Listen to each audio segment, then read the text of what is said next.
ఎన్నిసార్లు విచారణకు పిలిచినా వస్తామని చెప్పినా ఇది మూడవసారి పిలవడం, 3 సార్లు కాదు 30 సార్లు పిలిచినా విచారణకు సహకరిస్తాం. మా మీద కేసులు బనాయించి మమ్మల్ని ఇబ్బంది పెట్టి కమిషన్లు వేసి మమ్మల్ని ఏదో ఇబ్బంది పెట్టినంత మాత్రాన, వేధించినంత మాత్రాన ప్రజల తరపున ప్రశ్నించడం బంద్ చేస్తామనుకుంటే అది కాంగ్రెస్ ప్రభుత్వం యొక్క అవివేకం, అజ్ఞానం అవుతుంది తప్ప ఇంకోటి కానే కాదు. పెద్దలు కేసీఆర్ గారిని, పెద్దలు హరీష్ రావు గారిని కాళేశ్వరం కమిషన్ ముందు కూర్చోబెట్టి మీరు పైశాచికానందం పొందొచ్చు.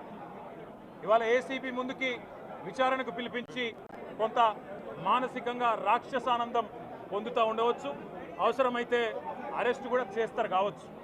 కానీ ఒకటి పక్క, తెలంగాణ కోసం గతంలోనే జైలుకు పోయి వచ్చిన వాళ్ళం. హైదరాబాద్ బ్రాండ్ ఇమేజ్ను పెంచే ప్రయత్నంలో భాగంగా హైదరాబాద్ బ్రాండ్ని కాపాడే క్రమంలో తీసుకున్న ఒక నిర్ణయం వల్ల మళ్ళీ జైలుకు పోవాల్సి వచ్చినా భయపడేది లేదు. ఒకసారి కాదు 100 సార్లు అయినా జైలుకు పోతాం, కానీ వదిలిపెట్టాం కాంగ్రెస్ ప్రభుత్వాన్ని, కాంగ్రెస్ పార్టీని. మీరిచ్చిన 420 హామీలు, మీరిచ్చిన దొంగ 6 గ్యారంటీలు, మీరిచ్చిన డిక్లరేషన్లు, ఇవాళ మీరు లోకల్ బాడీ ఎన్నికలకు సిద్ధమవుతా ఉన్నారని చెప్పి వార్తలు వస్తూ ఉన్నాయి. రేవంత్ రెడ్డి గారు నిన్ను మొత్తం రాష్ట్రంలోని బీసీ వర్గాల ప్రజలందరూ గమనిస్తున్నారు. 42% రిజర్వేషన్ ఇచ్చి 42% రిజర్వేషన్ ఇస్తాం అని కామారెడ్డి డిక్లరేషన్లో చెప్పి మోసం చేసి ఈరోజు స్థానిక సంస్థల ఎన్నికలకు మరి రిజర్వేషన్ ఇవ్వకుండానే పోతున్న వైనాన్ని కూడా బీసీలు గమనిస్తూ ఉన్నారు. రైతు బంధు పేరిట ఎలక్షన్ బంధుగా మార్చి ఎలక్షన్లు వచ్చినప్పుడు మాత్రమే రైతు బంధు వేస్తున్న విషయాన్ని రైతులు గమనిస్తున్నారు. నెలకు 2500 ఎగ్గొట్టిన విషయాన్ని ఈ రాష్ట్రంలోని మహిళలు గమనిస్తూ ఉన్నారు. 2 లక్షల ఉద్యోగాలని చెప్పి నువ్వు చేసిన మోసాన్ని ఈరోజు రాష్ట్రంలోని యువత గమనించింది. కాబట్టే నీ దగ్గర చెప్పుకోవడానికి సమాధానం లేదు, చెప్పుకునేందుకు ఏమీ లేదు.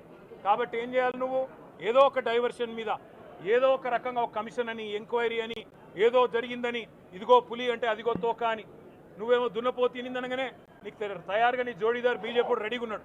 నువ్వు దున్నపోతు తినిందనగానే వాడు దుడ్డని కట్టేయని వాడికి వస్తాడు. మీ ఇద్దరి దొంగ భాగోతం, మీ ఇద్దరి దొంగ నాటకాలు తెలంగాణ ప్రజలకు అర్థమైనాయి.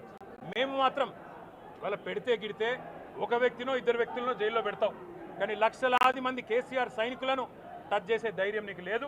తెలంగాణ ప్రజలకు రక్షణ కవచం లాగా ఆనాడు ఉన్నది టీఆర్ఎస్ఏ, ఈరోజు ఉండేది బీఆర్ఎస్ఏ, రేపటికి కూడా స్వీయ రాజకీయ అస్తిత్వమే శ్రీరామ రక్ష అనే విధంగా ముందుకు పోతాం. నువ్వు ఒక్కసారి కాదు 100 సార్లు పిలిచినా వస్తా, 100 సార్లు నిజమే చెప్తా. నువ్వు లై డిటెక్టర్ పరీక్షకు నీకు దమ్ముంటే నువ్వు మగాడివైతే రా, రాష్ట్ర ప్రజలందరూ చూస్తుండగా లై డిటెక్టర్ కూడా రెడీ.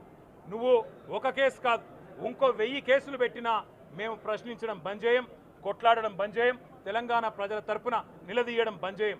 నువ్వు వేధింపులతో కేసులతో ఏదో సాధిస్తాననుకుంటే నువ్వు సాధించేదేమీ లేదు.